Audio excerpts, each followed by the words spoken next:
이 시간 하나님께서 저희들에게 주시는 생명의 말씀은 히브리서 11장 1절로 6절까지 말씀입니다.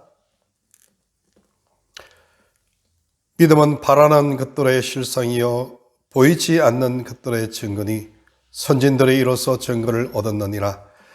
믿음으로 모든 세계가 하나님의 말씀으로 지어진 줄을 우리가 아나니 보이는 것은 나타나는 것으로 말미암아 된 것이 아니니라.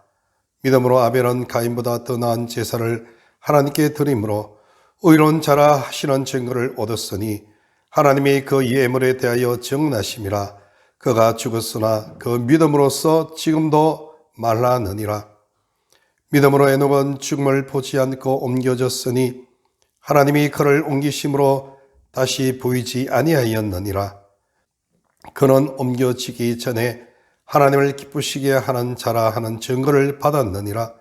믿음이 없이는 하나님을 기쁘게 하지 못하나니 하나님께 나아가는 자는 반드시 그가 계신 것과 또한 그가 자기를 찾는 자들에게 상 주시는 이심을 믿어야 할지니라.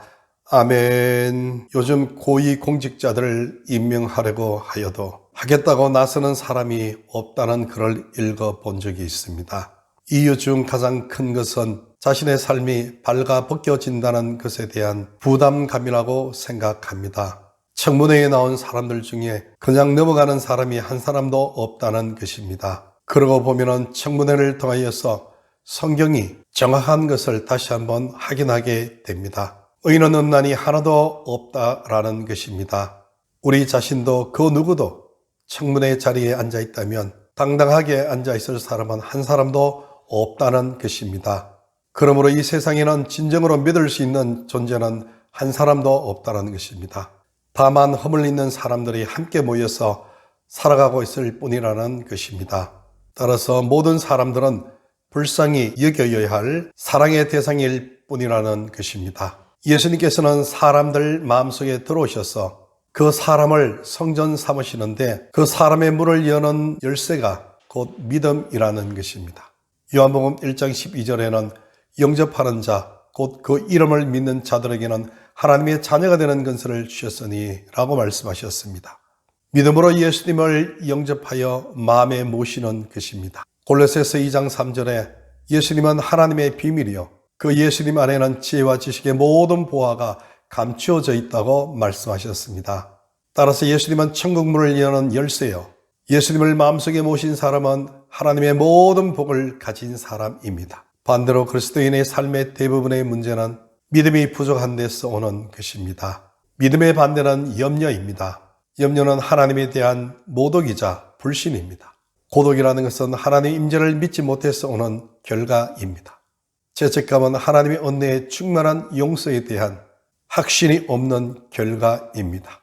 오늘 성경 본문은 우리에게 믿음은 과연 무엇인가에 대해서 말씀하고 있습니다. 첫째, 믿음은 바라는 것들의 실상이라고 말씀합니다. 실상이라는 substance라고 말하는 것은 견고한 터전을 말합니다. 우리가 디디고 설 수 있는 발밑에 어떤 것을 말합니다. 우리가 믿음으로 살아갈 때 계란 껍질이나 말랑말랑한 젤리 위를 걸어가는 것이 아닙니다.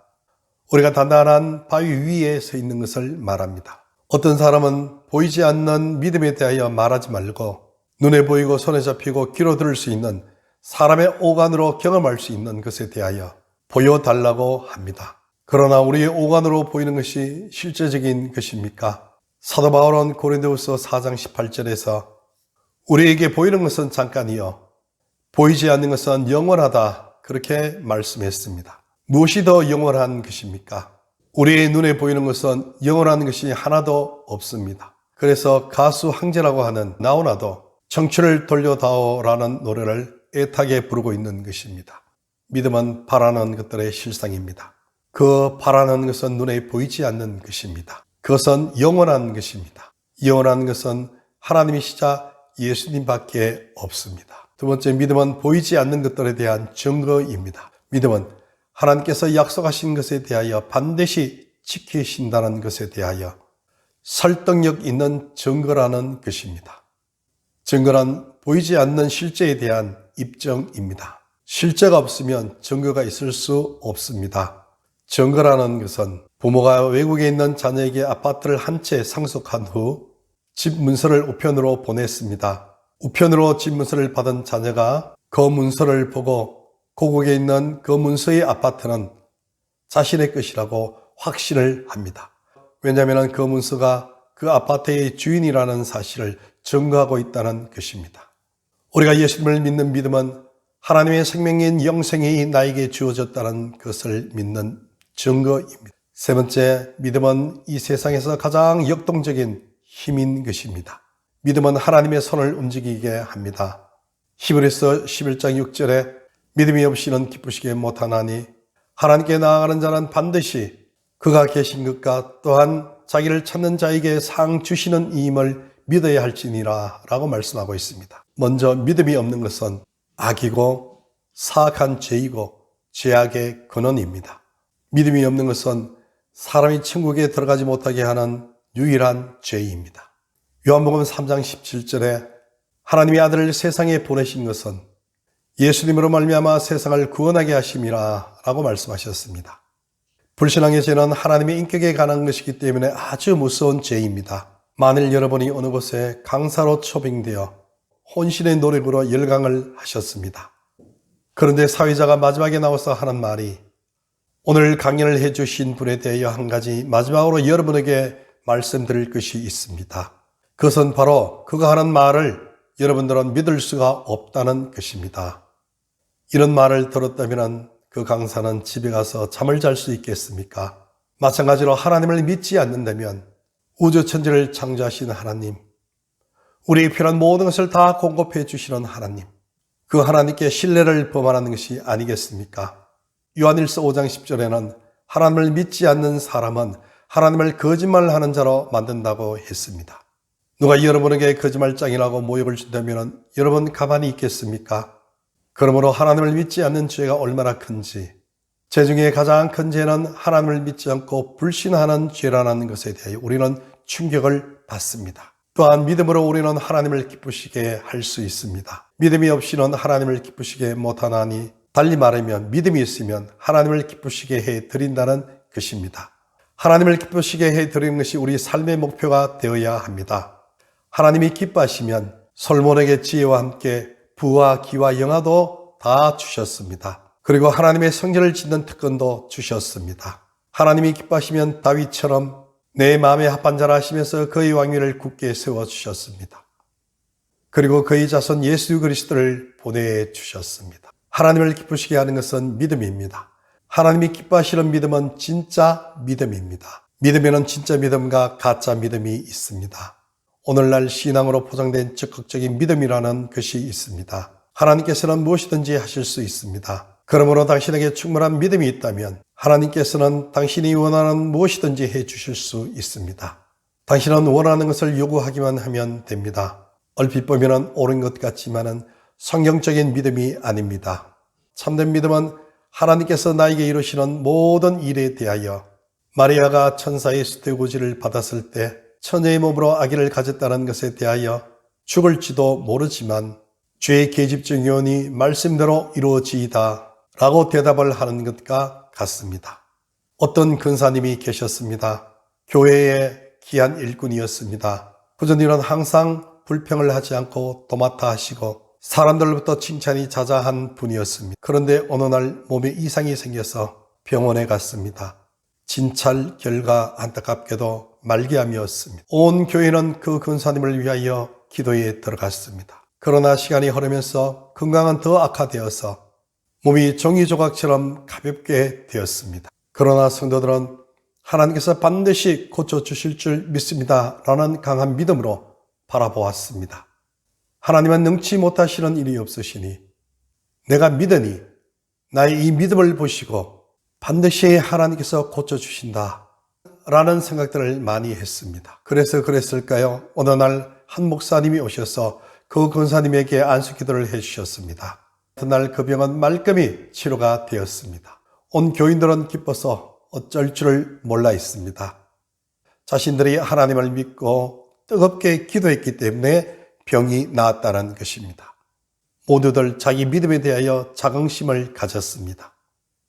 그런데 어찌된 일입니까? 일주일이 지난 후에 그 권사님은 세상을 떠나고 말았습니다. 이때 진짜 믿음과 가짜 믿음이 나옵니다. 가짜 믿음인 적극적인 사고방식은 그 결과에 대하여 실망을 합니다.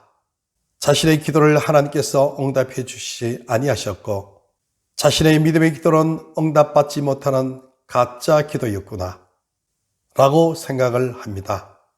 그리고 기도하는 것에 대하여 자신이 없어집니다. 그리고 신앙이 식어집니다. 그리고 하나님에 대한 회의를 갖기 시작합니다. 그러나 진짜 믿음은 그리 아니하실지라도 하나님은 선한 길로 인도하셨으므로 하나님의 뜻을 받아들이겠습니다 라고 하면서 마음은 서운하지만은 실망은 하지 않습니다.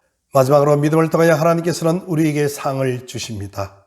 믿음으로 우리가 받는 상은 첫째, 우리의 구원입니다. 주 예수를 믿으라 그리하면 너와 네 집이 구원을 얻으리라 말씀하셨습니다. 둘째, 성령 충만함입니다. 또 우리로 하여금 믿음으로 성령의 약속을 받게 하려 함이라. 셋째, 세상을 이깁니다. 세상을 이긴 이김은 이것이니 우리의 믿음이니라. 네 번째, 사탄을 이깁니다. 모든 것 위에 믿음의 방패를 가지고 이로써 능히 악한 자의 모든 하전을 소멸하고. 다섯 번째, 기도의 응답입니다. 그러므로 내가 너희에게 말하노니 무엇이든지 믿고 구하는 것은 받은 줄로 믿으라. 그리하면 너희에게 그대로 되리라. 네 번째, 믿음은 성장시킬 수가 있습니다. 믿음을 성장시키는 방법은 우리의 감성과 지성을 하나님 말씀으로 흠뻑 적셔야 합니다. 믿음은 들음에서 나고 들음은 그리스도의 말씀으로 말미암는다고 말씀하셨습니다. 성경을 읽고 연구하고 외우는 것입니다. 쉐마 이스라엘처럼 우리 눈에 보이는 곳에 항상 말씀을 걸어놓고 읽고 하는 학가다를 하는 것입니다. 두 번째, 죄를 회개해야 합니다.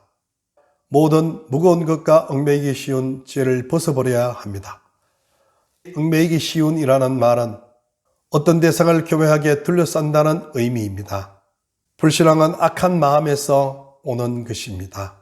셋째, 이미 가지고 있는 믿음을 사용하는 것입니다. 겨자씨만한 믿음이라고 말씀하셨습니다. 아주 작은 믿음만 있어도 하나님께서 그 믿음을 통하여 역사를 하신다는 것입니다. 네 번째, 믿음의 주여 온전케 하시는 예수를 바라보아야 합니다. 바라본다는 아포라오라는 헬라어는 일정한 목표를 보기 위해서 다른 모든 것으로부터 시선을 돌린다는 뜻입니다. 이 말은 예수님만 바라보고 예수님에게 전적인 신뢰와 전적인 의존을 한다는 것입니다. 말씀을 맺겠습니다. 불확실성의 시대를 살아가고 있는 우리는 불확실하지 않는 것을 붙잡고 살아가야 합니다. 그것은 오직 믿음뿐입니다. 세상이 너무나 바쁘게 혼란스럽게 지나가고 있습니다. 세상의 스테에 마음을 넣고 있으면 세상에 휘둘리게 됩니다. 우리는 세상에 휘둘리지 않는 참된 진리를 붙잡고 살아가야 합니다. 그것은 우리의 생명 같은 믿음이고 믿음의 주여 온전케 하시는 예수님 뿐입니다. 믿음은 바라는 것들의 실상이라고 했습니다. 그 바라는 것은 우리 두 발로 견고히 설 수 있는 그런 근거를 말합니다. 믿음으로 예수님을 꼭 붙잡고 예수님께서 하신 말씀을 또한 꼭 붙잡고 성리하면서 나아갑시다.